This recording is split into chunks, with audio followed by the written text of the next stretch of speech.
Where can I find a blood and breakfast around here? Murder, mayhem, bloodshed. And great food. All right, look, you promised me a prison. I see Pilates, I see nachos, I see no prison. Where's I see mobile, I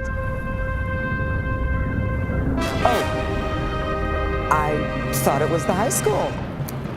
Welcome to Auburn Prison, where Copper John, a statue of a Revolutionary War soldier, stands guard in the middle of State Street in downtown Auburn.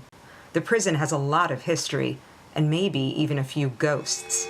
Auburn Prison is now the oldest continually operated prison in the country. It has been open on State Street in Auburn since 1817. The system that evolved from managing the prisoners at Auburn became known as the Auburn system, and one of the key components was total silence. The prisoners were not allowed to communicate in any way. Every single step they took outside of their cell was regulated. They lined up. In fact, they started what was known as lockstep. They all moved their legs at one time. They all had to avert their faces. The cells had no lights and no running water. So this cell, which is the exact dimensions of the current cells in Auburn Prison, is twice as wide as the original cells. It's only 3 feet wide? 3 feet wide. You could sit on the bed and lean your head on the wall. The cramped quarters within these walls have held a number of infamous inmates, including presidential assassin Leon Czolgosz, Preppy killer Robert Chambers, and the prisoner who was unlucky enough to be the first to sit in this newly invented chair. William Kemmler was a vegetable peddler who moved from Philadelphia to the slums of Buffalo, New York, with his common-law wife Tilly Ziegler in 1887. Kemmler gained a reputation as a hard-drinking and boisterous soul, known to his drinking buddies as Philadelphia Bill. His drunken antics became the stuff of neighborhood legend, including his attempt to once jump his horse, vegetable cart attached, over an 8-foot fence. He didn't make it. Kemmler and wife Tilly became equally well known for their alcohol-fueled battles, usually focused on Kemmler's drinking binges and his suspicions of her infidelity. The couple's volatile chemistry came to a head on the morning of March 29, 1889. William Kemmler, nursing a hangover from the previous night's excesses, saw what he perceived to be an overly familiar tone between Tilly and John DeBella, one of his workers who roomed at their house.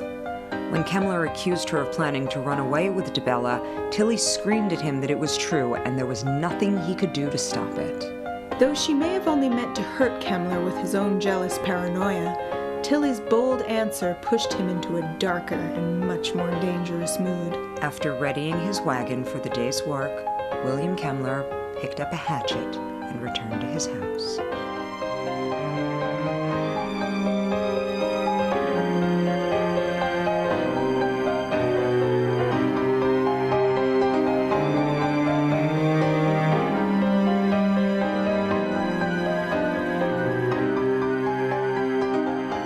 Kemmler struck Tilly 26 times that morning with his axe.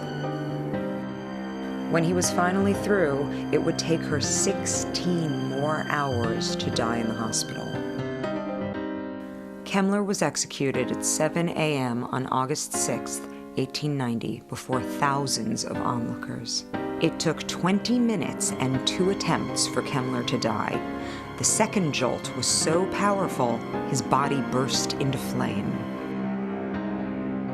An autopsy showed that the electrode attached to his back had burned through to the spine. Kemmler's end was nearly as ghastly as his wife's had been.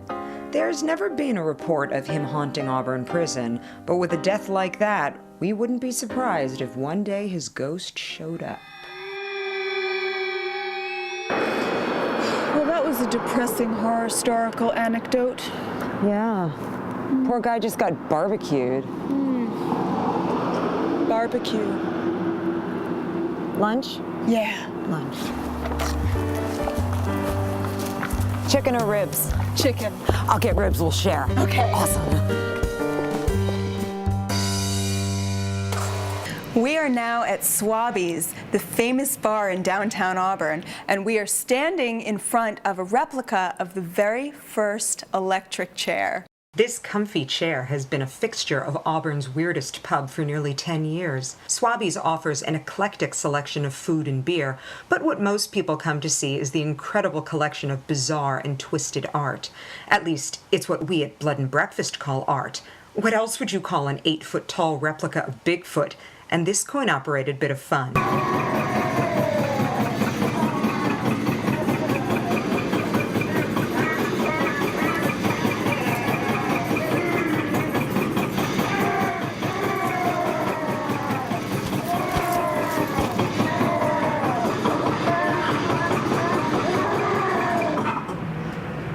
Sorry, but the big chair is only for bad girls.